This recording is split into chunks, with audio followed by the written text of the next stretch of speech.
You spilled tea on your foot. I did. How was that? It was hot. The foot or the tea? Not my foot. That's true. Your foot is never. Cold. Yeah, there's 0% chance your body temperature is above like 60. I consistently have low body temperature. Like if you take my temperature and I'm perfectly healthy and fine, my body temperature runs around 96 degrees even. What? Yeah. Freezing. So I always have to tell doctors that when I'm in the hospital, if it's not like my primary care physician who just already knows, I have to tell them because if they're checking to see if I'm running a fever, it's going to be a lower number than they're expecting. Yeah. They'll be alarmed. Yeah. Fairly alarmed here. I've talked to a number of doctors that say that that's not actually uncommon, and I think people forget that like the 98.6 that's the average body temperature. It's not to say that like it's universal. It's universal. Yeah, that's the anything below it is like I'm dead. not vampire. Yeah, I'm not unhealthy. I'm perfectly healthy. I just have a low running body temperature. She's dead. She's dead. How are you talking to us if you're dead? Yeah. Diagnosis dead. Something to do with my metabolism, but I'm not 100%. Like, but it's not. I'm fine though. Like every doctor who says I'm perfectly fine. I just want to watch Diagnosis Dead every like Wednesday night on Fox, and like every week it's the same outcome. Yeah. The patient always dies, but they have to get to that conclusion because like they're not fully sure. It's like he might have been ripped in half, but it's like. You might have been. Yeah, it's not conclusive. The time of death, they have to have the right doctors there. Yeah, exactly. They have to do the right pulse checking and everything, even if your body CPR. Yeah. Right. They gotta work on you. Yeah. Is the defibrillator just pump massive amounts of blood out of your lower lots torso? Of blood transfusion. Yeah, lots. Somebody keep doing it over and over until you realize. Yeah, you call in like 5 people for blood transfusions, waste all of their time and energy and blood. And just pour it out on the cement. And then finally, Diagnosis dead. Yeah. And then it plays like the same noise from like Law and Order, like that. I like it. Welcome to the Blue Lady Podcast. Hello. Where we discuss excellent ideas for TV shows. That's not true. I love that I think idea. it's true. Yeah, I did it live just now. I would watch it every week to watch them stupidly not understand that every single time. Dead. So it'd be like the same group of doctors or a different set of doctors in different cities. Okay, so every time it's a different city. And you can see this hospital's protocol. This is the way that they conclude. This hospital's protocol. Yeah, because down in like Memphis, they might do it differently than in Oregon or something. Yeah. Right. Okay. Well, and there are certain things like sea level. Oh, right. Yeah, exactly. Yeah. And it does play into it. Yeah. His breathing has slowed because we are at a high altitude. Yeah. You gotta take into account the blood cells and what altitude someone is at in terms of oxygen being carried to various places. That makes sense. Right. So that makes sense. Yeah, you can't just diagnose death the same way every place that you are. No, that doesn't make sense. They would just be wrong. Pupuzan, Puzan. Hello. Hello, how are you? ¿Cómo estás? To me or them? I'm not talking to you. Okay. This is just a podcast of us individually talking to ourselves. And sometimes our conversations have an overlap. And pretending not to hear each other. Exactly. It's like children. Yeah. That's what this podcast has become. Like eavesdropping on one another.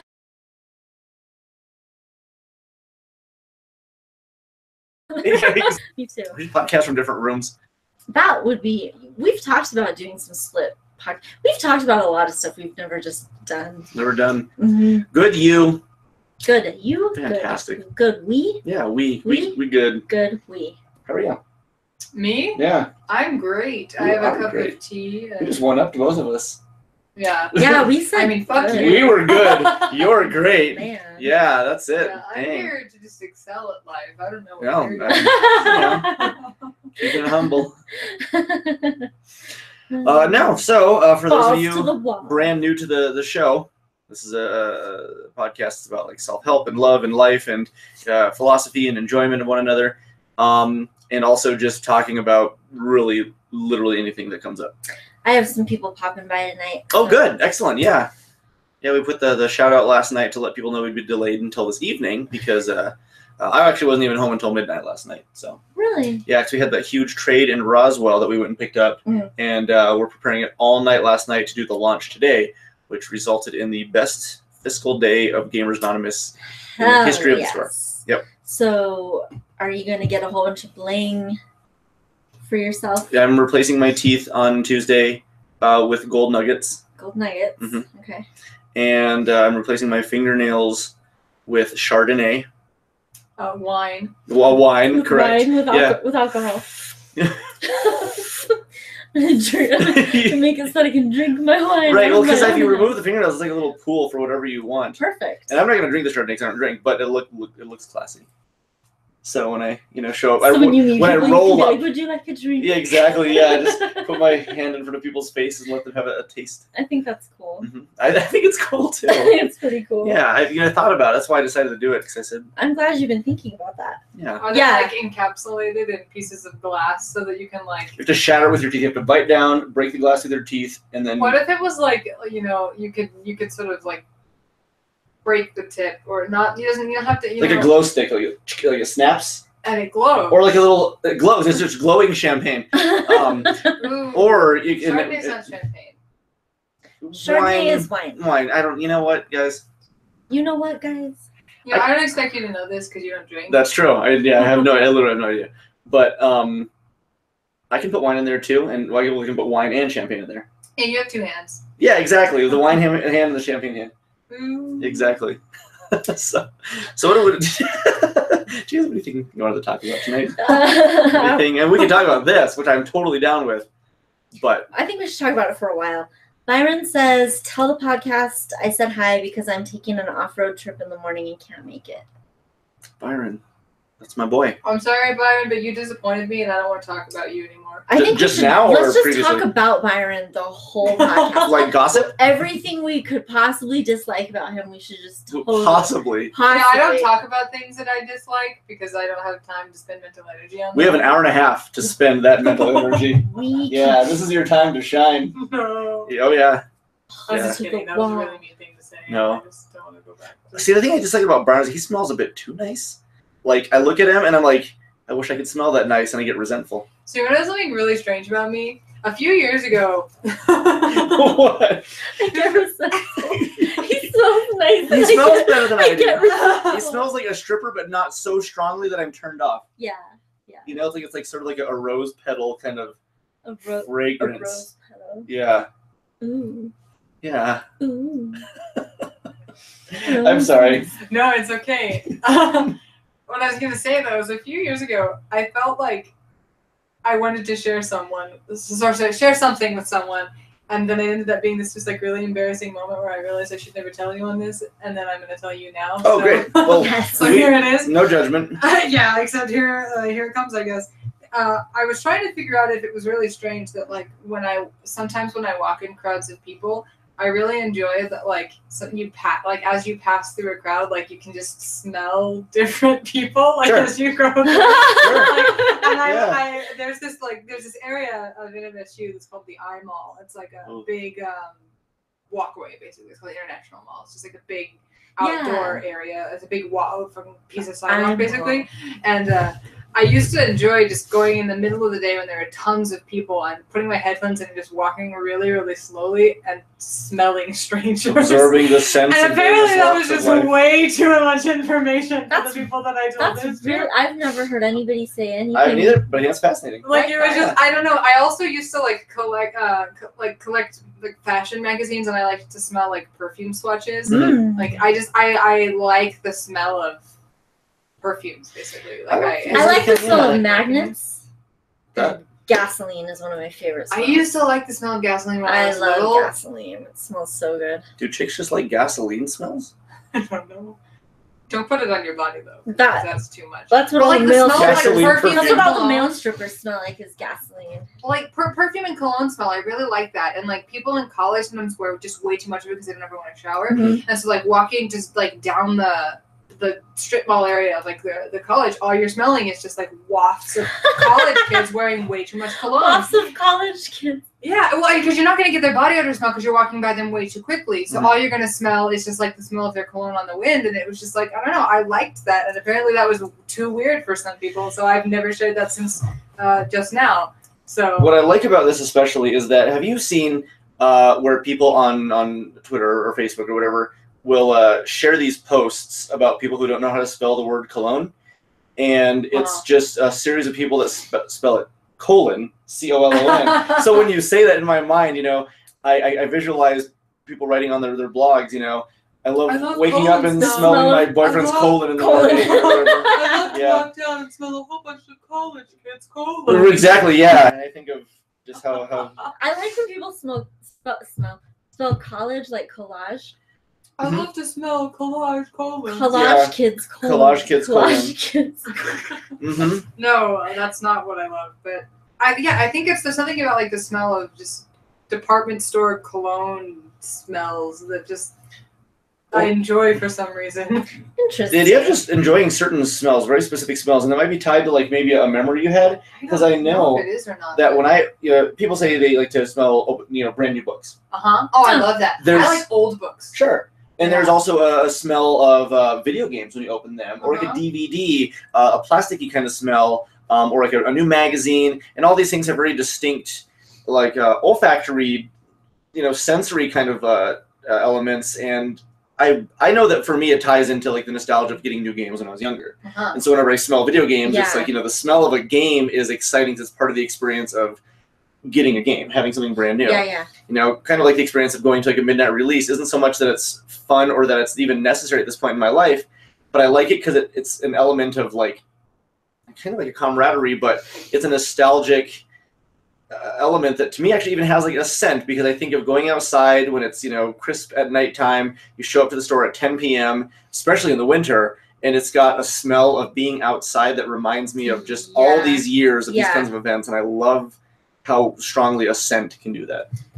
Scents can do that, I think, way more than anything else.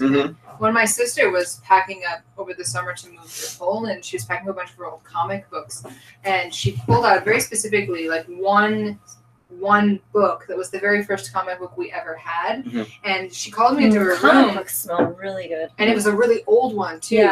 And she picked it up and just fanned it in front of my face, and I felt like this like waft of memory just came into my mind that I hadn't thought of. Like very specific memories that I hadn't thought about in years, and it was just a wonderful sensation. The olfactory sense holds the most memory. It's really, really cool. It's incredible how a smell can do that. Yeah, I like the smell. My favorite smell is snow. I love the smell of snow. I wonder if I think that snow has a very strong smell. I'm going to take you through a world of snow smelling this year. If it snows. Yeah, if it snows. If it doesn't, then I'm not going to do that. Yeah. Well, I mean, like the crispness of what it smells like outside. It maybe not be the snow, but like the atmosphere surrounding. I feel like some temperatures have a smell. Yes, they do. That's fair. It's more so that than anything, like the dampness or the non-dampness of the temperature. And snow in New Mexico specifically, actually, now that I think about it. There's a rapper named Snow from the 90s. Do you like the way he smells? Yeah. Yeah. So much. So much. It smells like a 90s rapper. It does. That's right. I'm going to see Star Wars tomorrow. That's a subject. That's true. Star Wars. We're probably not going to be able to see it this weekend, but probably Monday or Tuesday, and I'm very excited. I want to see it. Lots of people are very excited about that. I like Star Wars. I like Star Wars people.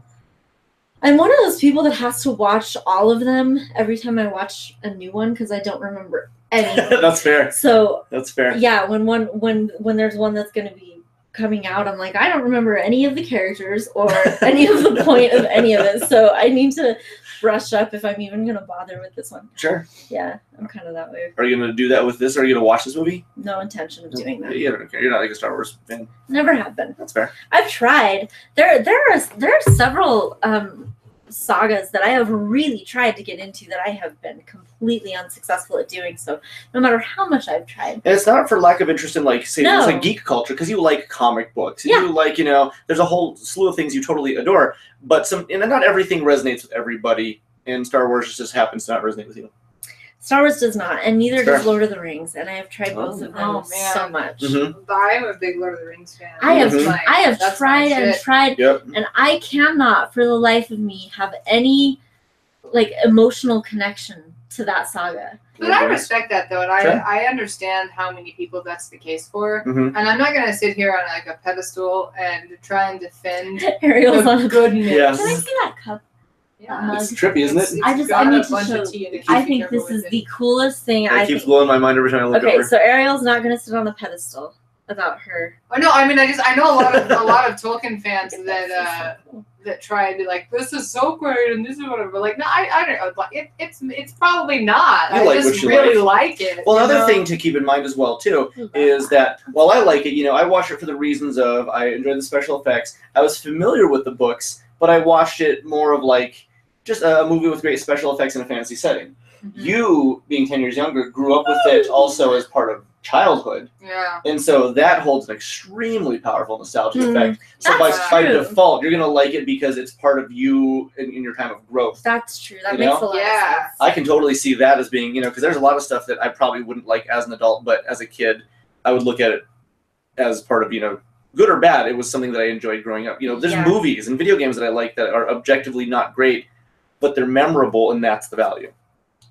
Lord of the Rings, I think, is pretty great. But, I also understand why it might have that value to you. And I remember when my parents used to read to me The Hobbit, and then I got my first copy of The Hobbit for Easter when I was in the 5th grade, I think. That's blasphemous. Like I was, it was... Whoa, my parents would throw a fit. If you got like a fantasy novel on like Jesus' death day? Yes. Or resurrection day? Well, my parents are pretty liberal-minded in that aspect. For being as conservative and Christian as they are, they're also pretty out there. So, like, very unique individuals. I remember my parents conveying to me that Harry Potter was demonic.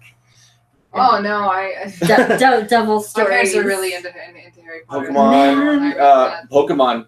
Yeah. I've seen like a lot of like pastorals like about Pokemon being because there's like you can watch videos of them talking about like because they're psychic Pokemon, and because they're psychic that's the tool of the devil. Hell? Oh, it's totally, and you're raising these creatures against their will what the hell? kill. No, there's a lot that went on during the Pokemon heyday, especially. It's pretty crazy. I remember hearing a lot about. I don't know why I'm surprised. Yeah, I know. Why would I be people surprised? Like burning the Harry Potter books. I'm sure. Yes, I remember. But I grew up so with the Harry Potter was one of the first like chapter books that I read. Like I bought that when I was in the 3rd grade. I bought it at a book fair, and I bought it. I brought it home and I started reading it. My parents were so interested in making me read that they didn't care as much that. Like the content of whatever it was that I was reading, like they were not those kind of parents. And my parents are very religious, but they're not. My dad's not really. My mom is, but they're not really like. They're not interested. They're not like that kind of. I feel like every year, I feel like every year, I get the experience of having to duck and weave religiosity around this time of year. Sure. So, this is the time preparing.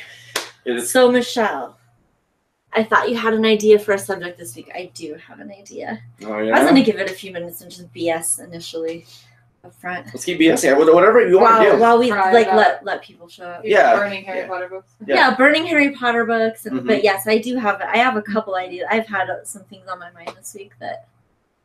Is that like a metaphor? Something on my mind?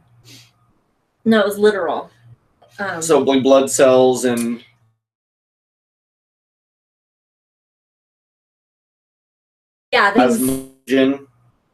oxygen. What the hell? I don't know. I thought you were a doctor. I'm not. I never said that. You say that all the time, and I never said I was a doctor. Doesn't mean I didn't think you were a doctor. That's true. You don't have to say it for me to think that.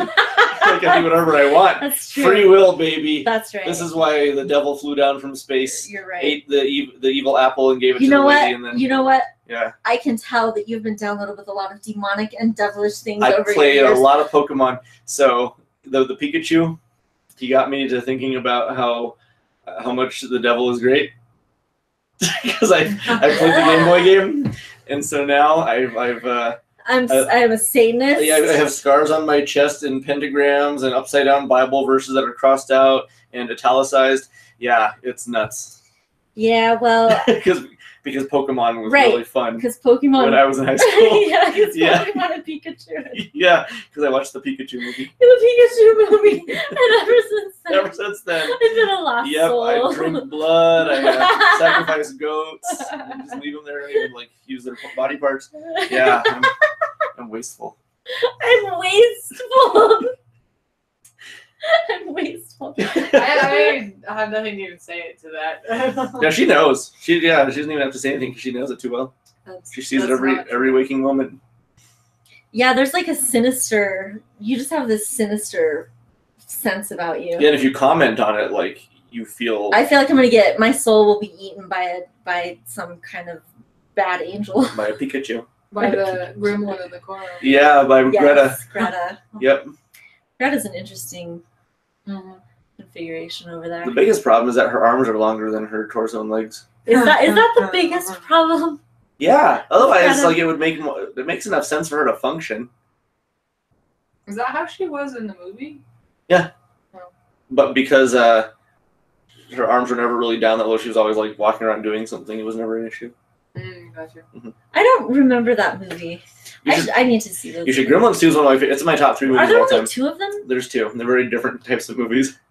I feel like the first Gremlins movie, because we just watched it, tries to be a serious movie until the very end, and then it just gives up. Yeah. And it's really great. There's just a scene in the bar, and then at that point, I feel like the directors were like, you know what, whatever. And then they base Gremlins 2 off of that. They're like, let's just have fun with it. Yeah. Gremlins 2 is really just a silly movie where they just went crazy, and it's hilarious. I do not recall it. So much fun. All I remember is thinking that the bubbles on the back, when they were making more little gremlin monsters, were really disgusting. It looked like pizza.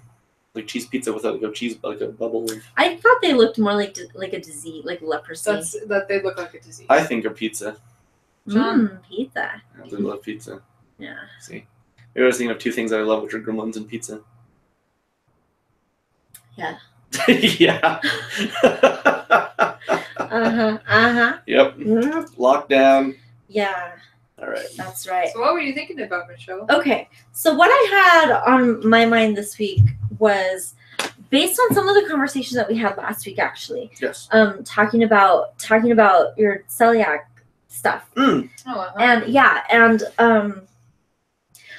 I mean, I guess first of all, I had a question for you. Do you know a lot of people with that? I know a few, condition? But not a whole lot, actually. No. When did you get diagnosed, and was that a traumatic thing? Okay, so it was about 4 years ago, and I had a really hard time with it. I had to join a support group down in Las Cruces. Okay, yeah, keep going. It was very hard for me when I first got diagnosed with celiac disease. I did not understand entirely how gluten worked. I had to start keeping a food journal. My doctor was really a bit dismissive. He was like, yeah, just stop eating gluten and you'll be fine. And it sounds really easy, and ultimately now I realize that it is, but it was my whole life had to change. How long did it take to get easy? Because that could not have been about a year, maybe. I don't know. I think it was within about a year things started to get easier, but sometimes it's still really hard if I may be honest about it. There's ups and downs. But so there's about a month when I was down in Las Cruces, I was just getting sick all the time. Your body has to flush out anti-nutrients and all kinds of stuff. You still feel really bad. And I had no idea how to eat out in public. I didn't know what to do or what to ask. I didn't know what to look for. There's gluten and all kinds of stuff you just wouldn't expect to find. And then I found out that a good friend of mine at the university, a violinist I played with, also has celiac disease. And I sent her a message on Facebook, and I was like, help? I didn't know what to do. And so she sent me to the way of a support group, a local support group that didn't have very many people in it. Yeah. But then they sent me all kinds of information via the internet. And I didn't meet up with them very often. I didn't really need to, but it was just enough that being able to go have coffee with some people to ask some questions, having them tell me what to ask when I went out in public, telling me where to buy my groceries, what to buy, what I needed to look out for, what kind of things were red flags in certain places, where to never eat, where they got sick the most often, where they didn't get sick. You know what? Like, it was just a chance to make me feel a little bit less alone. And I really dedicatedly sort of stayed around that circle of people for a couple of months, and everything just made it a little bit easier to breathe. And they're the ones that started telling me to keep a food journal, and I was a lot more strict about that for a while, and now it's a lot easier than it used to be. But I think within about a year, things got a lot easier, but sometimes it's still it's incredibly stressful. It's really, really, there are moments that I just get like, I feel very exhausted by the way people act about it, if that makes any sense. Like, yeah, it gets a lot easier, but it never goes away. So and it's sort of like a broader thing that, that brought up for me this week, but it was directly off of what we were talking about last week, and just sort of thinking about because that's not a common thing. That's kind of more of a rarity.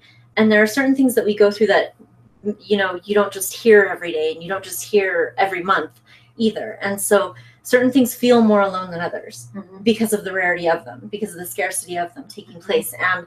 And what was going through my mind this week was just the ways that we will, the different ways that we'll handle that, whether we are going to reach out and look for support group kind of stuff, or do we just sort of isolate and like, okay, I'm the only one in the whole wide world with this, and deal with it internally in that way. And it's not just with something like that. I mean, it can be anything. It can be any experience whatsoever. But I was talking to someone this week who was discussing, has a really, really shitty family support. Just no YouTube. Okay. Yay. Relatability.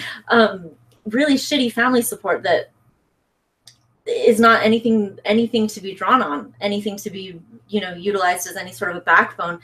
And, being in a situation where there's not like a big community or a whole lot of discussion about it. And okay, well, holy shit, now I'm like this isolated variable out there floating, and I don't really know what to do about it.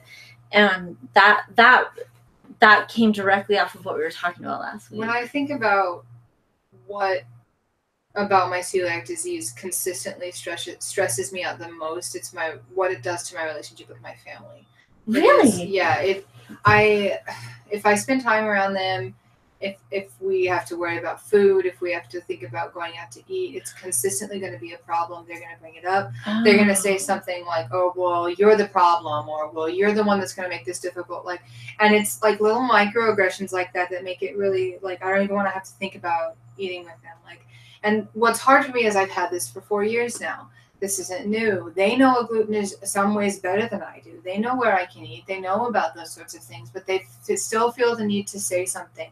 They still feel the need to point it out, to make it a problem when it doesn't need to be. Like, they know, and the problem is most of the time they know where they want to eat. They know what is the intention behind it? I mean, is the intention because to be it inconveniences them, and it's annoying to them, and they want to make sure that I know that I'm making their life difficult. Okay. And so it's definitely like a way to point out to me that it's not like, by the way, did you realize that this is very inconvenient, and I'm doing you a favor by making sure that I eat somewhere that I don't want to eat because I have to because of you. And it's very like, I get very timid, and I'm not sure how I'm supposed to behave because I realize that there's nothing I can do about it. And like, I know that my dad will just rather go eat at McDonald's or Wiener Schnitzel, but I can't do that. So we have to go somewhere. If I'm going to eat with him, we have to go somewhere that I can eat as well, which is maybe not what would be his first choice. But it becomes this very like this push and tug of like, oh, well, we're not going where I want to eat because you can't go where I want to eat. So we're going to have to compromise. And the compromise, which is what seems like it would be the kind thing to do, becomes the like, oh, well, this is only for you, and like, it's not my choice at that point in time. And it becomes this weirdly aggressive state of being that gets entirely pushed onto me, and I have to hold it the whole time. So there's like an undercurrent of just trauma that comes up with, I mean, like that sense of, okay, you're alone in this, and okay, thanks a lot for that, and okay, we're pointing out that you are problematic to the situation, and so there's this undercurrent with your family and just with eating in general. Yeah. So last year on Thanksgiving, food is pretty traumatic for a lot of people. Yes. Period. Like food has a lot of trauma undercurrent for many people, dietary stuff and just body stuff, and then this on top of it. Yeah, and the thing is, I think a lot of people, because it's food, a lot of people don't want to think about it as I don't know if a disability is the right way to say it, but because it's an allergy, because it's a disease, it's a condition. I think because it's medical. Okay. Celiac disease is because it's technically a condition. It's not, you can't catch it, so it's not a disease. Technically, in the medical sense, but it's medical, so you can't. It's not something I can just stop having. I can't choose to no longer have celiac disease. I tried last Thanksgiving. There was a huge knockdown drag out front of my parents' house where they made a huge meal, and none of which I could eat, including the turkey. And my sister at a protest also chose not to eat, and so I couldn't have Thanksgiving last year. My sister chose not to eat the Thanksgiving dinner. It was very stressful. It was really upsetting. And it led to a big discussion a few days later where I tried to use the analogy to my parents. I was like, imagine that you have a child and that child can't hear. And in order to talk to them, you have to use sign language, which you can speak. You can speak sign language and you can talk and you can hear. And so you can now communicate to them in the language they speak, but you can also speak and you can hear. If that child is around you, the correct thing to do is to always make sure that everyone in the room is speaking in sign language, because if you start to talk, you're excluding them. It's not fair. Okay. And you understand that if everybody in the room is talking and that child is in there in that room with you, they can't hear. It's not right. And you know that it's wrong to only talk when one person in the room cannot hear. It's wrong to do that. And they're like, well, yeah, but that's not the same. I was like, how is it not the same? How is it not the same? Because everybody in here can also eat gluten-free food. It's not like if you put all the food on the table and it's gluten-free, you can't eat it. You can eat it, but when you put food that's on the table that has gluten in it, I cannot.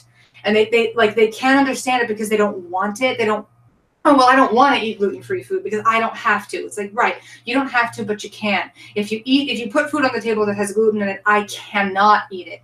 You're not speaking and I'm deaf. So and it's a thing that people it's a type of condition that people don't want to recognize because it's been popularized in the media as being faddish and dietish. Yeah. In a sense that makes people trendy and like hipster. Yeah, it makes it really easy for people to dismiss it, as opposed to being able to realize like I'm accessing a kind of privilege that is harmful to someone else. It has an entitled stigma.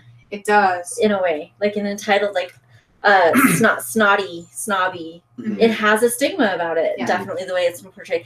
And what is really significant to me about just hearing about all that is there are certain things that we go through that will highlight our family dynamics. They will highlight our self-perception, and they'll shake up our self-perception and make us have to like reevaluate that and really help us understand our relationship with the world in a way we've never had to look at it before. And that's not an easy thing to do. And certain things that like bring out the non-care in our family, that's a hell of a thing. I mean, and I know that's not the experience for everybody when they do have some kind of condition, but this person that I was talking to this week does. I mean, her family is just like a total piece of crap. And so having something that's isolating shows her even more how isolated she is, because these people are it's compounded. Do you know what I mean by that? Mm-hmm. It's a compounded experience. So even, you wouldn't maybe necessarily think like, oh, this medical thing that's going on with me is going to make me have all kinds of feelings about my freaking mother and father, but it does, and it can. Mm-hmm. And I think that's pretty significant. And also, I mean, many things like that. If somebody goes through a traumatic experience or addiction or, losing a job or anything a breakup, anything somebody can go through where they then are not only looking at that, but they're also looking at, okay, here's my support network and how they react and how they respond and how they show up for it. And it might be something that is further causing of pain in a way. It just gets really, really exhausting sometimes. It's just like, I don't know how I don't know another way to put it. It just gets very exhausting. Especially because you've explained it before, and it's been presented and it's out there. Yeah. So to have to consistently do it, only for it to fall again on deaf ears somehow. Hundreds of times. It feels like over and over and over again. And I don't know what else to say. Yeah. Well, sometimes it's just like... What's the underlying message that it feels like is being said to you? You don't matter. You don't matter. Let's... A couple things. Ariel gives me hope. And it's so rude when they're like talking about how good it is in front of you, like, about food and stuff. And I feel bad because every now and then, like, I'll be talking about something that I enjoy, you know. And I don't really ever mean anything by it. I guess it's something I just need to be more conscious of too. You know what's good is gluten. God, give me a big old bag of flour and I'm in. Yeah. But John Sosi says, I can understand to a certain degree where Ariel's coming from. Being a diabetic has some of the same stigmas, but a lot of the time, I choose not to partake. It's a lot easier than trying to explain day in, day out that certain foods are not necessary. That's great for me. So, yeah, there's, you know, I told you this story before. I might have even told you. When I was hanging out with like 7 years ago. She was she gluten? Intolerant. Intolerant. And we weren't sure if she had celiac or not, but she was intolerant of it. And so we went to go eat at, and I think what a lot of people forget is that, you know, you want to have the pizza. You want to have the donuts. You want these things. So it's not like, you know, people looking at you being snobbish over, I don't want that because it's going to make me fat or whatever. And we went to, Ariel and I went to El Vecino. And we walked in there and we talked to because we weren't sure if they had anything gluten-free on the menu. And we walked up to the front desk and asked, and she said, well, let me go ahead and get the chef. And so the chef came out and I said, do you have anything on the menu that's gluten-free? And he goes, what? No, Italians don't care about getting fat. And he just walked off and it was like, holy crap. Like, and it was, yeah. Well, that stigma about it is exactly vain. Thank you. That's the word I've been looking for. Vain. Which I've said many times also before is that like there's also a stigma about the kind of people who are allowed to have celiac in a sense. Right. Is that like if I were older, bigger and male, it would be assumed that I was sick or something was wrong. But like because I'm younger, thinner, and female, people assume that I'm on a diet. Yeah. And that they can make a comment about whether or not I'm allowed to be on a diet. Yeah. And we've talked about that repeatedly on this podcast. Repeatedly. But the diabetic thing, I mean, that's part of the conversation I was having this week. Because I see that similarly. And when I was working at I don't know if I ever told you about any of this, but when I was working at the child psych hospital, oftentimes we would get diabetic kids come in that had just been diagnosed within the previous months or something, and there was like a passive suicidality or a denial or something, or just how am I supposed to deal with this? And they would come in after having, you know, had a diabetic coma of some sort or something. And family being concerned, they're not taking care of themselves, but nobody's shown them how, and nobody in their family has it, and they're like 12 years old dealing with this all by themselves out of God knows where. Right. And just how really what I felt like I was watching was not this person and their body experience, but their experience with their family as well, and their experience with who understands them and who really cares to take the time to have learned all this. It's so inconvenient for everybody else to have to adjust their lives to take care of a family member who suddenly had to go through hell in the hospital and have her learn from a nutritionist, and we might learn a thing or two along the way. So, like, God forbid that you have to use cornstarch to make your goddamn gravy instead of flour. Like, you would think the world had stopped. And it's insane to me. Ariel's like feeling a lot of things right now. I feel about that very strongly. Because you would really think that the world was ending for my family because I asked them to use cornstarch instead of flour to make gravy on a holiday. Right. What the? Well, that's where the world, that's like the apocalypse. Let's see. Who's on? But it's different when you support her. You can indulge when you aren't throwing it in her face. You are there for 100% of the time. That's also true, too. I hope I am. I hope I'm never, like, sort of unaware of it, but I do my best to be as aware as possible. Have you thought about it in terms of the emotional, I mean, maybe Ariel's talked to you about that, like, a ton, I don't know, but does that go through your mind, just knowing that it's like a real-life human experience? Yeah, absolutely. I think it's very much my duty as her partner to be conscious of it actively. And the thing is, because I don't know as much about it, I know a lot about it overall, but I'm still learning. And so there's still some things that I don't see or understand or maybe necessarily know But I'm on the lookout. Like, you know, I'll read like the ingredients to things when I go buy them because I want to make sure every single time. But then sometimes I'll see something that makes me go, oh, I think that might be bad. And she'll come and say, oh, no, that's a completely unrelated thing. And I go, okay. You know, like, and just because I'm still actively trying to learn, but I do want to keep it, you know, completely in mind as best I can. At the same time, like, there are certain things that I know that she's not necessarily going to partake in. Like, if I just go grab a bunch of those crummy Totino's pizzas, you know, like a 5-pack for, you know, $6 or whatever, because that's just like a crummy throwaway food that I can have that I don't know if you want to eat all the time. But we also will buy a lot of things together, a lot of gluten-free options together. And the only reason I would ever actually opt to buy my own foods that are not gluten-free, like bread, is so that way I can eat the bread at my own accord and not go through all of her bread.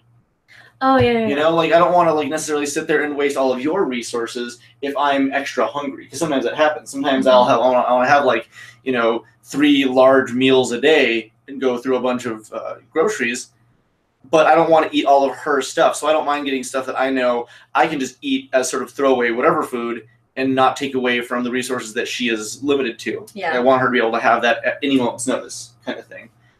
So, but yeah, it's something that's on my mind, and again, I'm still very much learning and asking questions and occasionally slipping up on as I don't fully understand certain things, but I'm getting there. I think about it in terms of addiction stuff too. When somebody quits using drugs or quits using alcohol, and then the family environment or, you know, social environments don't alter at all, which is, you know, they don't have to, nobody has to, but just, you know, anybody having an awareness of what it's like for this person to come around in that time. Sure. When there's something that they cannot partake in. Right. You know, because it will completely, like, destroy their life. Right. I think it's not what I would, in my opinion, and I can't say for everyone, like, what it is for me is it's the same thing when, you know, when I don't drink the way that I used to, you know, really almost at all, like, and I sometimes get frustrated with my family, of course, who are heavy drinkers. Like, as long as there's just if I have an option, I'm not going to be upset. It's when there's nothing that's really hard for me. Like, with no consideration of when what you might... And that's so common, though. Like, when there's no consideration, and I can tell that you didn't think about it at all, is when it really hurts. Does it hit any shame spaces? I mean, sometimes, but then I think more than anything, I bounce back from that really quickly, and I just feel really frustrated and angry. And I feel like I can't do anything about it. There's nothing I can do. There's nothing I can change. And I get really confused and really frustrated, I think, very quickly, where it's just like, what do you want from me? Like, what are you expecting? Yeah. And why is it that, like, why are you... What am I supposed to do? You know, like, yeah. Well, and when you said that some of what you've gotten is a response, like, they're so inconvenienced and so on. It's very much so. Like, well, what that tells me is that, I mean, if somebody's going to feel that way about a condition that you have, what that tells me is whether they're conscious of it or not, something going through their head that's like, how do I put this? That's almost like thinks you're doing it on purpose. And that's not rational and that's not conscious. I'm not saying that at all. But in order to actually develop some kind of resentment, there has to be something that's like, thanks a lot. Well, it does feel a lot like that. And that's why sometimes I feel very unwelcome around my family. I feel like I'm not, like, they're just, like, they say, oh, I want you to come have lunch with us. But then when I want to go have lunch with them, they make comments about how I'm putting a wrench in their plans to go to a place that they wanted to go to. And it's like, well, I guess I shouldn't be here, is what goes through my head. It's like, well, this makes me feel like you don't want me here.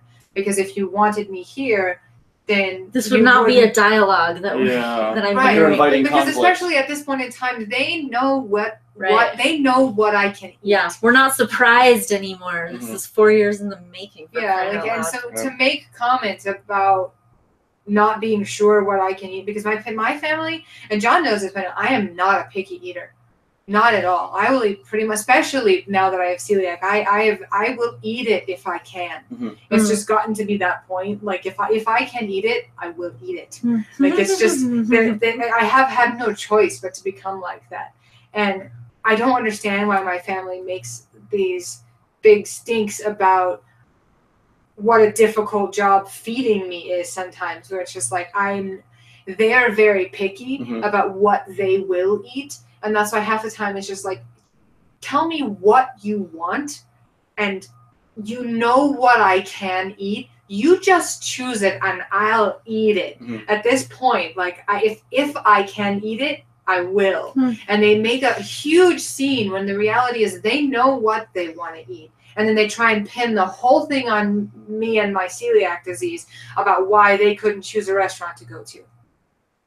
And it's ultimately, it's between the fact that, like, somebody wanted something and then another person didn't want that, and then someone over here didn't want what that person wanted, and I'm sitting over here with celiac disease, not able to have gluten, and then they're arguing over who wanted what, and the whole thing is my fault.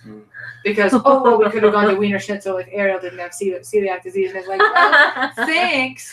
And it's like, but that's the way the whole thing. That's why the whole thing ultimately always devolves, and it always becomes my fault. Do you fight about it? Do you guys fight about it? It always ends up my dad pissed off about something, my mom's angry or whatever. Everybody always really angry, and it feels just like it feels rotten, and there's nothing I can do about it, and it's just like, all right, cool. Damn.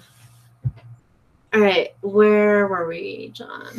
Oh yeah, so John Sosi says, I was floored and honored to see that Ariel could partake in the pot of jambalaya that I had brought for the group. This is during our Halloween party. Gluten-free was not part of my recipe, but I was happy that I could tell her exactly what was in my concoction so she could make the decision of her own free will.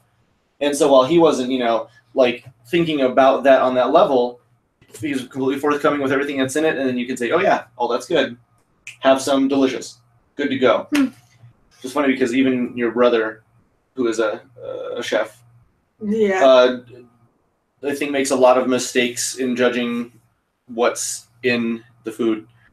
And so being conscious of it is not just a matter of, hey, is this in the thing? It's, are you sure it's not in the thing? And even then, it's but I'm still not sure that he's sure that it's not. And it becomes kind of tricky. So he wants to be a chef, but that's one of the things you have to be very, very extra conscious of. His head shoved firmly up his butthole half the time. Has dealing with it like propelled any decisions you needed to make about your family, or you needed to make about your perception of your family? Maybe it should. It hasn't, but I don't know. And I feel like because I get very emotional in regards to this, maybe that's why I've stopped myself from making any concrete decisions, because maybe I can't make them with a clear head. I get really upset. And so I can't always. I feel very emotional about it sometimes. So. I was talking to someone else this week who lost a family member, lost a brother, and within a couple of weeks was hearing from her teachers. She was in high school. Within a couple of weeks was hearing from her teachers, like, wasn't that a couple weeks ago?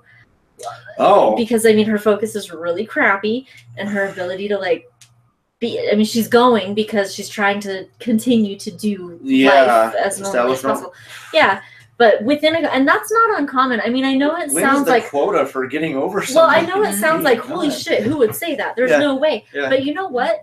That kind of crap actually does get said. And it's frequent. I mean, it's frequent. Like, oh, you should be okay by now. We talked about this not too long ago with your family and your grandmother and everything that you guys have been through. And what grief is supposed to look like and how it's supposed to go, and just what, so she was talking with me about, she'd been comfortable at the school for a while. She really liked her teachers and her peers and stuff like that. But this experience completely changed her experience of all of that. So it wasn't just this loss of her brother that she experienced, but then right after that, she immediately lost her entire perception of one of her favorite places to be and her favorite groups of people to be around. So and I guess that's kind of what I'm getting at is when something happens that's really just, a pivot point or life altering in some kind of way, you really see what your environment is made of and what your environment does and does not support or condone. See, Raina is asking if there's anything, or can you give an idea of the types of foods that are commonly gluten-free? Well, I can tell you what has gluten. It's much easier to do that. The only things that have gluten are wheat, barley, rye, and triticale, and that is what is in. That's what gluten is, and those can show up in a lot of things. But it's much easier to tell you what gluten is than what gluten is not. Because gluten is not everything else. Mhm. It's just those things that have Mhm. gluten. Wheat, barley, rye, and triticale. That's gluten. And everything else is not gluten. That's fair. That's probably an easy way to narrow it down. Yeah, I mean, and so what types of they're asking is, can you give any idea of types of foods that are commonly gluten-free? I mean, types of foods that are. Well, I mean, we'll say like meats, you know, so like but you know, but not all lunch meat, not all sausage, not all. So it's hard to. That's interesting. Yeah, that's true too. A lot of them are made with red chili can often be made with wheat. Yeah, because a lot of red chili sauces are made as a roux, so you have to make sure that anything that's made with red chili has not been made with the flour. Yeah, so because flour, as wheat. Flour. I appreciate the curiosity. Yeah, absolutely. Too. Yeah, a lot of corn-based things in many cases. Not all of them, of course, because corn's good. Corn tortillas. Corn is your favorite food. Corn's my favorite. In the whole world. You know, I knew. Have you gotten a corn tattoo yet? No. A stalk of corn? Oh, I thought you meant of the band. No. No, I stopped liking them a long time ago. They're gluten-free. They're gluten-free, though, for what it's worth. Corn the band. Yeah, they're all made of corn syrup. So that's one thing they got going for them. But there are a lot of good restaurants in town that we can find gluten-free stuff. As far as making things, I guess it is really sort of... It's really arbitrary. Doesn't Pizza 9? Pizza 9 has there's a good, honest selection of gluten-free restaurants in Albuquerque. There's actually a very good variety that we found. And some are kind of like the iffy ones where it's like, this is technically gluten-free, but it might be made in a workplace that has gluten contaminants. We even talked to, I guess, a friend that you said, because I think you asked about Dion's at one point, to this friend, and the friend was like, don't even bother because there's so much flour in the air. Even a salad is probably going to have contaminants. Weird. Simply because that place is very floury. And so a lot of places are very conscious of it. But we had a great experience at Pizza 9 where we went and ordered the gluten-free pizza, and they said we accidentally used the spatula for the regular pizza instead of the gluten-free spatula. And they just made a complete brand new one for free because they knew the importance of what the gluten-free fully meant. The manager there said he had celiac, wasn't it? I can't remember offhand, to be honest. Somebody, one of the times when we were sitting in the Quite restaurant. possibly. Well, quite possibly. I don't remember, but you might be right. So, people who have celiac stick together. I'm telling you what, we look out for each other. Mm-hmm. Let's see. I understand what I'm trying to interpret for Raina. Working in F&B for many years has made me very versatile in the kitchen. That's good. I think just be aware of those ingredients. And I mean, if you're looking at like boxes of stuff that you're using to create things, you know, it'll say may contain wheat, soy, milk, whatever. Yeah, barley is the one that doesn't show up as an ingredient. Barley and rye are the ones you have to look out for in the ingredients. They're not going to show up as an allergen. Mm-hmm. Like a lot of times, like if you look on labels, they under the allergy warnings, wheat will show up if it has wheat as an allergen. But barley and rye don't. And then there's some things, like you pointed out to me, like soy sauces. Soy sauces are made with wheat, but because of the way that they're boiled. They're distilled. Yeah, so naturally brewed, traditionally naturally brewed soy sauce, as well as a lot of vinegars, with the exception of malt vinegar, are brewed and distilled in such a way that has a same with a lot of alcohols, like distilled alcohol, like vodka, which is traditionally made from mostly, well, like not potato vodka, but most like just, Smirnoff vodka, whatever is going to be made from wheat. Because they're distilled, there's no gluten in it. A lot of people argue about that if you go on the internet, there are 100 million people out there arguing with each other. I do not get sick from vodka. I do not get sick from soy sauce. So I have never had any of the issues with those things. So from my perspective, that there's no gluten. There are such microscopic trace amounts that it's not going to hurt me. Some people swear, some celiacs swear by the stars that it's going to kill you. I have never had a problem. So, And so Raina says, thank you. Being recently diagnosed with PCOS, I've been recommended to try gluten-free foods, but was completely naive to what truly is gluten-free. And we can give you a laundry list of restaurants that we go to. Yeah, and I think if that's something you want to sit down and really pay closer attention to, it's better to know what gluten is than trying to really pay attention. And what you're asking for when you go to a restaurant, and how to look at a menu and identify things. And I'm getting better. I still am learning a lot on that front, but listening to you has helped me tremendously. If someone reached out to you for support, like, oh, of course, that would be because of course, that's all. Yeah, we actually were looking up some stuff online. We went to Scallo's, an Italian restaurant downtown for my mom's birthday, and Ariel's inviting you to bug her. Exactly, yeah. For real. And we were looking at the menu, and nothing on there was inherently gluten-free looking. But I mean, if you look at, say they have like a fish dish with just some salad stuff off to the side, okay, you can guess that it's probably not going to have anything. Yeah. But it's good to ask. You'll get the hang of it after a while. Like you can look at a menu and be like, this is probably fine. Yeah. Yeah. It's good to ask just in case, especially to let them know that in terms of like cooking on the same, stove or whatever, to be careful. What you can do too is look at the entire menu, and what I do is try and get a sense of what on this menu looks like it's probably cooked on the grill. Of those things cooked on the grill, of all of these things, what looks like it is fried, what looks like it might be made of bread, what looks like it might have a sauce that would potentially contain gluten. If any of these things look like they're going to be cooked on the same grill as this thing I might order, talk to the waiter. If none of them are, then you're probably fine to order whatever you want. Like, so I have kind of a system down to looking at menus to figure out if I need to talk to the waiter or if I can just order. Sure. Like, so yeah. There's a way in which I will read a menu to dictate whether or not that's interesting. If you sort of analyze it differently than I would, right? I'd have to scrutinize very carefully and really, like, it would take me a lot longer to deduce that. Whereas you can, as you sort of have like this formula. I've been doing it for it's like a flow chart kind of thing. Right, if then. Yeah. But also, while looking this up, I checked online to see if Scallo's had something, and they mentioned that Scallo's doesn't have explicitly gluten-free listed options, but they had some stuff they're very willing to accommodate. We asked the waiter, and he rattled off actually a good handful of things and options that was like, oh, they're very conscious of it, and they're very willing to accommodate. They're very nice about it. But in doing so, I also found an Albuquerque support group for people with celiac. Yeah. And they listed like not only just a bunch of people's like testimonials and talkings and when you can like meet up and hang out. Would you just Google that?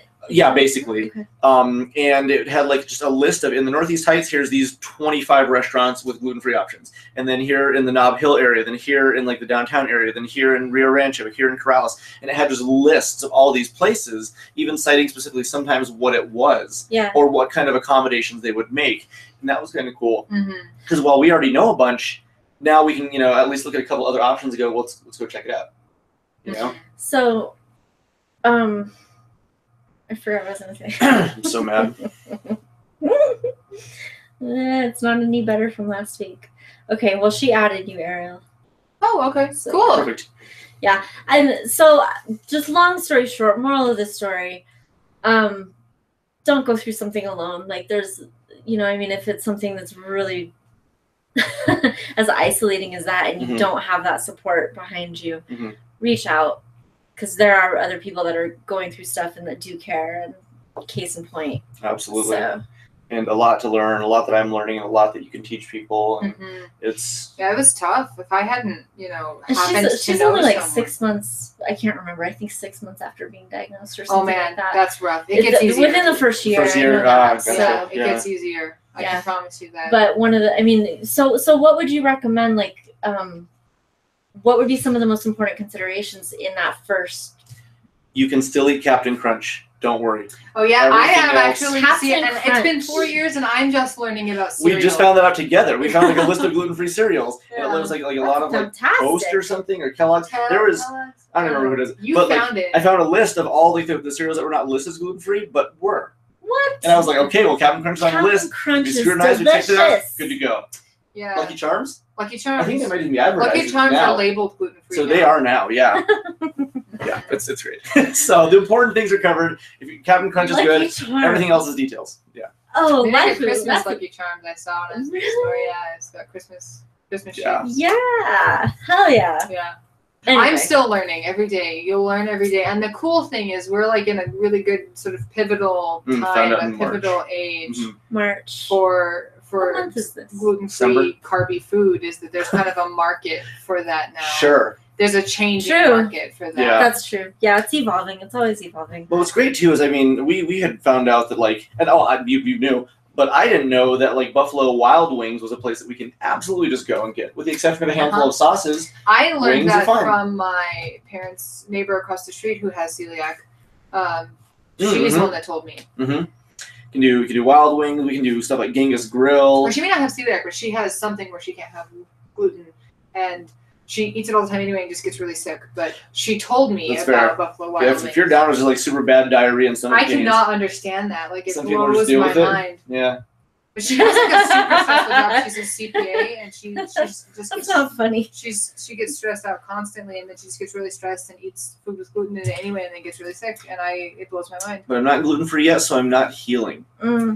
Yeah. It's tough. You've got to get that stuff out of your body, because believe me, it will be a world of difference when you get it out. And so what I did was I started keeping a food journal to help me really police what I was eating and what I was getting out of my body. Like that's what helped me to really keep an eye on what was coming in and out of my body. And what's fun is, as your partner, it's fun for me to learn about these things so that I can be cognizant and aware of when situations come up. Ultimately, I still don't want to be like making any mistakes, but I want to be very much to the point where I can look at something and identify it and do something nice for you, or take you someplace nice and know that there's no chance. How hereditary is it? It is. So it's a autoimmune disease, which means you can pass it on. But this weird thing about autoimmune diseases is that it's not necessarily the case that your child will have celiac, but if your child inherits an autoimmune disease, it can manifest in a number of different ways. So my mother has MS, which is an autoimmune disease, and I have celiac, which is the most commonly inherited autoimmune disease. So if you're gonna manifest an autoimmune disease, it's most likely going to be celiac, but it could be any number of things. Thank you. Yeah, very, very much. What is your experience with sushi? I know the sticky rice can sometimes be glutinous when made by some chefs. That's not how that works. Glutinous rice flour is not gluten. Right. It's a really it is a common misconception that is not gluten. Yeah, glutinous rice flour is not gluten. Yeah, so luckily, rice, good. Yeah, rice is always going to be okay. Yeah. 100% of the time. We do love it. Now, a lot of people do get upset. Again, it's the same people that swear that soy sauce is not okay, that say that the soy sauce made in the nori seaweed paper is not always all right. Again, I've never had a problem with it, but everybody is different. And so some celiacs who swear that they're more sensitive than me say that that soy sauce makes them sick, and you're going to have to play this by ear. As you're getting your body healthy again, and as you're paying attention to your food journal, when you figure out if alcohols and vinegars and soy sauces do upset you and make you sick, then you can figure out if the nori paper is going to make you sick. I'm really lucky that it does not make me sick, but it can make you sick. So when it comes to figuring out if soy sauce is going to make you sick, that's on the list of things you got to be careful about. Food journal. Yeah. Good idea. Cool. Basically, Thank if it's all bready, be cautious. Ready. But well, what else has been going on with you guys? Eating tons of gluten. No, that's not funny. I mean, I do. I'm sorry. I feel bad. But the one thing we were thinking about, because every now and then, there's been slip-ups. There's been times where... that's the other thing is from now to the rest of your life, you're going to make mistakes, and sometimes you're going to get sick. It's just resign yourself to that. You're going to be okay. It will happen on accident. It will happen on accident. And it's just... Prepare for a couple hours of discomfort and someone to hopefully hold your hand. Sometimes it's going to happen, and it'll be all right. Hopefully those will be few and far between, but it will happen. So Subsidy asks, I asked because I've heard of some chefs using panko breadcrumbs with some recipes. And that straight up. That is. I think they make a gluten-free panko though. Didn't you say? I don't know. What is panko? It's just breadcrumbs. It's like a Japanese Well, obviously that would be bad, but it's not. Yeah. That's not part of the rice. Sure. So yeah, panko itself would not be good, but I mean there are a lot of places you can go to Smith's, and there's dedicated aisles of just gluten-free options galore, straight down the whole thing. From granola bars and cereals and soups, breadcrumbs to make even meatballs, even gluten-free breadcrumbs. Yeah. I used to do that. I'd put chicken in an egg bath and then put potato flakes on and then fry it that way. Oh, that sounds really good. Good to go. You can totally. There's a lot of great workarounds, and it's kind of fun being creative with it. But Pinterest. Is it true? For Pinterest, I think has a lot of options. A whole board of dedicated gluten-free recipes on Pinterest. Sure. Now, in my experience, also, this may be too much info, too much all at once.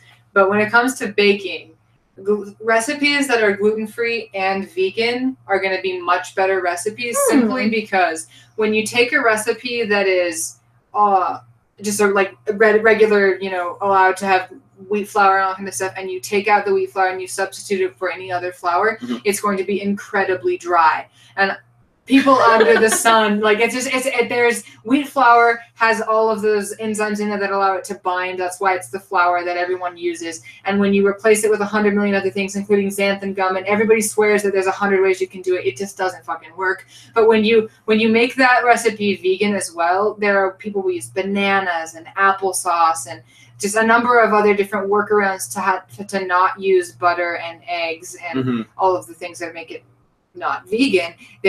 Those recipes become more moist and more like bound in the way that a traditional bread or a pastry should be. It's pretty incredible. For the most part, vegan and gluten-free pastries and bread type recipes are the way to go. So just keep an eye out for those. I've talked to a lot of people who don't like eating. So if there's significant other, we're gluten intolerant or gluten, celiac free. You know what I'm saying? They don't want to eat some of those recipes. Like, I've tried gluten-free cookies, I've tried gluten-free breads, I've tried gluten-free this and that, and they say it's too dry, I don't like the texture, this and that and the other thing. And I found that I actually really enjoy sort of learning about enjoying these things myself. But I challenge you to do one thing. If you're in Albuquerque, New Mexico, go to Thai Vegan. That place is fantastic. And I swear up and down, I love chicken, I love pork, I love beef, I love eating meats, I love eating all these things that are definitely not so great, and breaded and blah, blah, blah, blah, blah. Thai Vegan has what I would call probably the best single meat that I have eaten. It is soy chicken, arguably better than actual chicken, and it's gluten-free, it's vegan, and it's outstanding. What are there 2 locations here? There's one, down off of Central, and then one on San Mateo and Osuna. Yeah, that's the only one I've been to. It's so Thai good. Vegan is absolutely one of the best places I've ever eaten, and it's sort of like one of these kinds of like proof of concept that you can make this work better than you would have ever imagined. Yep. Yeah. Like it's outstanding food. It must be very hope inspiring. Hopefully, yeah. That's the thing is there are options, and when you start to find them and you start to notice them, you start to see them more and more. Yeah, you don't have to eat like stuff that doesn't taste like anything forever. We eat pizza. Yeah, we have a lot of options that are out there. We make a lot of great sandwiches. And if you have the Genghis Grill, if you have like family recipes and things that require flour that you're really attached to, Bob's Red Mill makes a 1-to-1 baking flour that will work as a substitute for wheat flour fantastically. And I believe Paisanos actually sells their flour as well. I love Paisanos. Now, I don't know how well it will work as a 1-to-1 substitute. Yeah, I have no idea. I wouldn't say, but like if you have a recipe, a family recipe or whatever it is that you, for cookies or cakes, whatever that you're really attached to and you want to be able to still cook, Bob's Red Mill, it's a 1-to-1 flour. So you don't have to adjust your family recipe. You don't have to change things around to make it work. It may smell a little strange before you cook it because it's got like garbanzo bean flour and some other stuff. Like it's you don't have to mix your own flours. It's 1-to-1. It is expensive, but if what you're trying to accomplish is like to make the recipe exactly the way you made it before, I will swear by that stuff 100%. It's 1-to-1 flour, and it will work for whatever it is you're needing to do. Incidentally, that reminds me, Bisquick makes gluten-free pancake mix. Oh yeah, tastes just as good as a regular pancake. I will swear. Paisano is awesome, but I try to reserve it for date night and things like that. That's fair. It's definitely one of like that. It's a nice date place. It's a nice date place, and they are the best gluten-free breading that I've ever had. They have garlic bread that tastes just as fluffy as regular bread. That's because their chef has celiac disease. Their chef has celiac, so desperate times, desperate measures. Holy crap, it's a great date place. Yeah, some of the best gluten-free I've ever had. Have you guys been to the River of Lights yet? No, but I have some tickets. I think that's one of the best dates in Albuquerque. Well then. I'm not inviting you. Oh, I'm not inviting you either. I like 2 tickets. Rick! Is Rick going to take you? What? Is Rick going to take you? Apparently. Oh, sorry, you got tied up. I thought you were like... I didn't see that. I'm talking about a date and I just yell his name. I hope he hears you. Yeah. Listen. No, because he showed up and said, yo. Awesome. I love that guy. No, but seriously, I want to go to the River of Lights. Yeah, I do too. I'm super excited to go check it out.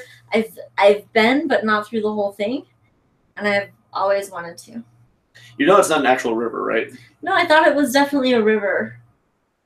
Don't they turn it into a river? They do, but it's not a river yet. And then make it not a river right Correct. after? They dry it up immediately. That's right. That's yeah. what I thought. They put it out there, then they put like a whole bunch of like heating, like space heaters. Evaporate as quickly as possible. Very eloquent. Yeah, I didn't remember the word for it. But space heater, I guess. Space heater. Yeah. Just a long line of space. Yeah, exactly. To try to get it all. That's fantastic. Yeah, it's nice looking. It's cool.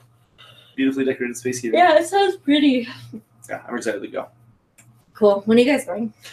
Sometime next week. After this weekend is done, I've got the convention tomorrow morning and Sunday, and then Monday, a little bit of catching up to do just with store stuff, and then I'm exhausted. Well, it sounds like today was fantabulous. That was very good. It was a good, busy day at the store. And then Jonathan actually sent me a message earlier, but I was out with family, didn't get a chance to respond. But such a great day for business. That's good. Yeah, the best fiscal day we've ever had in the history of the store. I should have come and robbed you today. You know, if you're gonna do it, today was gonna be the day to do it. But, missed it. Yeah, well, it's done now. Yep. I got all the deposits with me, so I have to come here and do it. I'm gonna have to come here and do it. Yeah, if you're gonna do it, you're gonna have to do it where it's much easier for you to do it now. Yeah. So, Rick's gonna take you to the River of Lights. Yeah. So. Yeah. Happy birthday to your mom. Thanks. It's actually in 1 week, but we're celebrating early because my brother and his wife were taking her out to Pittsburgh to go watch a Steelers game. She's very excited. I want to go with them. She did. Yeah, she started like tearing up at the table and she held her little ticket. I want to go with them. I want a little ticket to see the Steelers. She's like, this was fun. Who are they playing? Which game is she going to see? It was the cutest Pittsburgh thing. versus, I don't know, it's this upcoming weekend, I guess. Go. I don't know who's going to be there, but she is very excited. That's cool. And I'm excited for her. And yeah, it was a very cute reaction. So you know, I have this, so I'm a Pittsburgh fan, and I'm hoping, if they make it to the Super Bowl this year, mm-hmm. I actually want to spend thousands of dollars and go, even though that'd be I don't have it. But I really, really, really want to see them make it to Super Bowl. And I think that Ben Roethlisberger, I think this is going to be his last season. So I think it will be a while if they make it this year before they're back. Not that you care. Yeah, the only character I care about is Clinton Portis. Clinton Portis. Yeah, he's the only football player He played for the Redskins. Yeah. And it's so funny. Yeah. Funny as hell. I like him. Have you ever showed Ariel Clinton Portis? No. He's the only football player that I like, and I love him. He's basically a football player that just dresses up in costumes and goes on to interviews as like these weird characters. He is fantastic. For no good reason, and he gets fined for it all the time, but he does it because it's hilarious. Like he dresses up like as a weird like mad scientist dentist with this gigantic toothbrush. His name was like Dr. Deutsch Big. Deutsch Big. Yeah, Dr. Deutsch and he just comes on here with like this lab coat. My favorite and was these his crazy glasses. Wrestler. Wrestler, the wrestling dude. I don't remember his name. Oh, it's great. Good to hear. You had a shady character around the shop earlier, kind of scoping out vehicles, huh? Okay, well, kind of scoping out vehicles and watching the store. We did call the guys, let them know to be alert. Okay, so good to be on that. Let's see. Good night. Have a good night, Rick. Thank you for joining us. Hopefully you can watch this a little bit later. And your silence is deafening. Yeah, in terms of when you say football, I say Clinton Portis. Clinton Portis. That's all you got. He is funny. He was funny. Well, that was 3-4 years ago. He retired long ago. And we were watching. This is when you got me into football, so I could watch the Super Bowl with you. It was and then Denver. It ended up being the worst Super Bowl I've ever seen. It was so bad. It was the worst Super Bowl probably ever. Yeah, Denver versus Seattle. Denver. It was like Seattle versus Denver, 1,000,000 points to 0 points. It was so depressing. We turned off halfway through because Pat and Bobby came over. Yes. Yes. We just ended up playing video games for the rest of the night because like it didn't matter. Like the game was done. I felt like such an asshole. Because you got me all excited, and it's not your fault, but it was fun to actually get excited in what you were excited about. I was super excited. So you were teaching me all about it and showing me how it worked, and because I don't know much about football, and I watched all this stuff and I got pumped, and I was like, you know what? Just simply knowing how the game is played and all the fundamentals of this, that, and the other thing, made it fun. And then you pick a team, it doesn't matter who, and you just you root it does matter who. No, it doesn't. Yes, it does. Not during the Super Bowl. Mr. Portis. And so I just chose Seahawks because my brother was a huge Seahawks fan growing up, and I was like, oh, I guess they're, I like their mascot, a Seahawk. What the hell is that? And so I chose Seahawks, and you chose Broncos just because. I don't remember choosing Broncos. Just because we thought that would be like a fun rivalry. Yeah, exactly. And then who ended up winning? Nobody cares. Nobody cares because it was. Yeah, by the time it was like halfway through, they were ahead by like 30 points, and I was like, this isn't even fun. Yeah, it was sad. Like it was super sad. Super duper. It'd be like watching Mike Tyson fight a baby. It's not interesting. That would be great. It would be over very quickly. Yeah, Mike Tyson. Can't share for Mr. Portis. He was a member of the enemy. That's fair. He's silly. I have no idea anything other than he dresses up his characters. He's great. That's fine. You don't like the Super Bowl because it's right around your birthday. The Super Bowl has ruined more of my birthday. Often on your birthday. It's almost always on my birthday, February 5th. Yeah. The Super Bowl is almost always on my birthday, and my family are not. It's a Monday this year, as we have established. Mm. They're the kind of people who are inconvenienced by happy things like birthdays. And so if the Super Bowl is on my birthday, it's not my birthday, it's the Super Bowl. Mm-hmm. And sports ball. Yeah, they're angry that my birthday is. How dare it How could you do that? I wanted to watch this instead of celebrating you. Yeah. That's your birthday is going to be a Monday. The day after the Super Bowl this year. So during the Super Bowl, we can hang out here and play video games. Yeah. I think that is hilarious. And on your birthday, we can watch the Super Bowl. Sports ball. We'll tape it. We'll TiVo it. We'll tape it. Watch it later. You should so many times. I can't remember which one. One of the days. One of the mini Super Bowls that I ruined my birthday. My older brother Jake, like halfway through the evening, it was like 6:30 p.m. and the day had gone by, ruined. And Jake, like, I was just ticked off and like walking around in the den, just like annoyed and sad. I don't know if I was like 15 or 16 or something. And Jake just comes in and like starting to feel really bad about the fact that everybody was just kind of ignoring me, doing everything. And he took me to Dairy Queen and bought me chicken nuggets and ice cream. I was just like pissed off and sad, and like that's the kind of birthdays I've had because of the Super Bowl. Well, what's nice though is whenever the Super Bowl happens this year, we don't have to watch it, and then on your birthday, since it gives me a day, I can buy you the jersey for the winning team. You can tell everybody you liked them long before, they won the Super Bowl. No, I'll take it. Don't be such a poser. A poser. Yeah. Right. I just have no fair weather fan. Again, I can relate to Ariel. The Super Bowl has done to her birthday what Born in December with Christmas has done to me. Yeah, my mom's birthday is December 24th.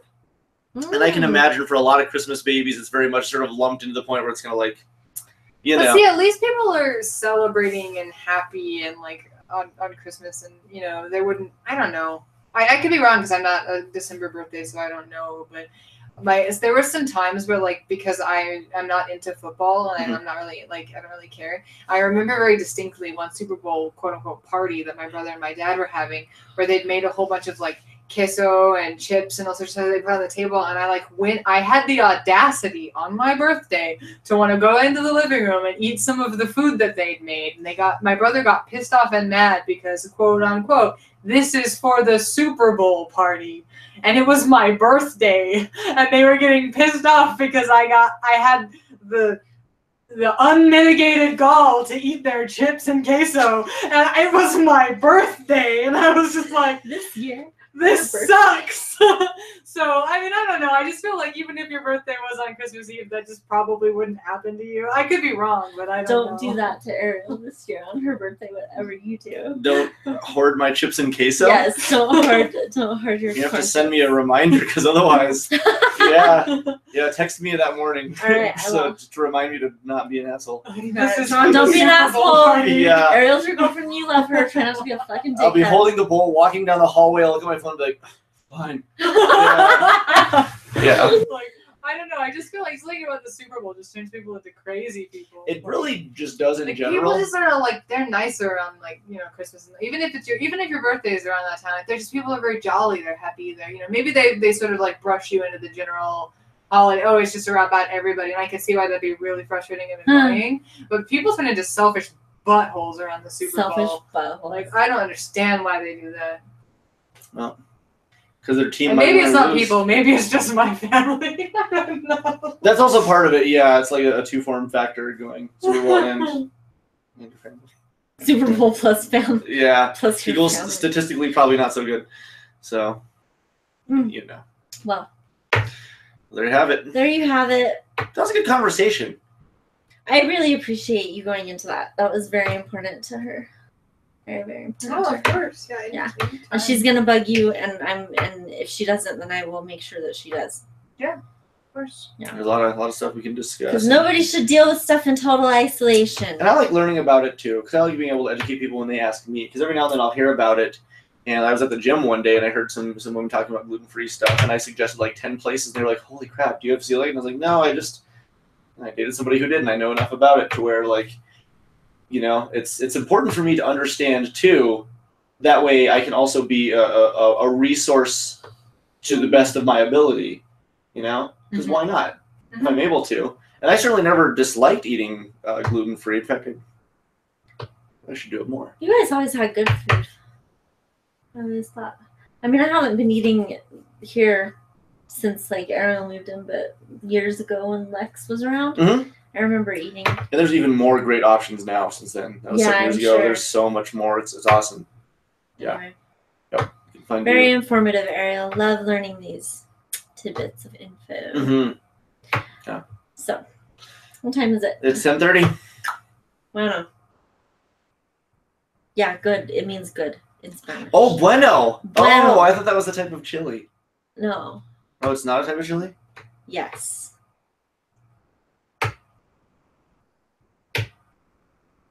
Yeah. Oh. Do you know what to say? No, I can tell. I can tell you don't even know what to say. I have no idea. I don't even know how to speak anymore. Yeah. What? Yeah. No, I'm ready. I'm tired. I'm tired too. I just handed you a cup. Hey. I think this is the neatest thing. It's pretty cool. Yeah. I like that idea a lot. I like it. Can you guys see this? Yeah, it's triple. It's a neat mug. Yeah, you're drinking in triplicate. In triplicate. Yeah. It's a triple entente. Thank you. Yeah. Okay. All right. Thank you guys so much for watching and listening. It's December 15th, 2017. Yes, it is. There you go. Thank you. Thank you. Sure. Yeah, absolutely. Yeah, thanks. This is my pleasure. It's my pleasure. It brings me pleasure. It's my pleasure to give people the name. The pleasure was all mine. The pleasure was all mine. All right. We'll see you guys next time. Everybody have a great night, and hopefully we'll see some of you this weekend at the Kanji Con convention. Good night. Until next time.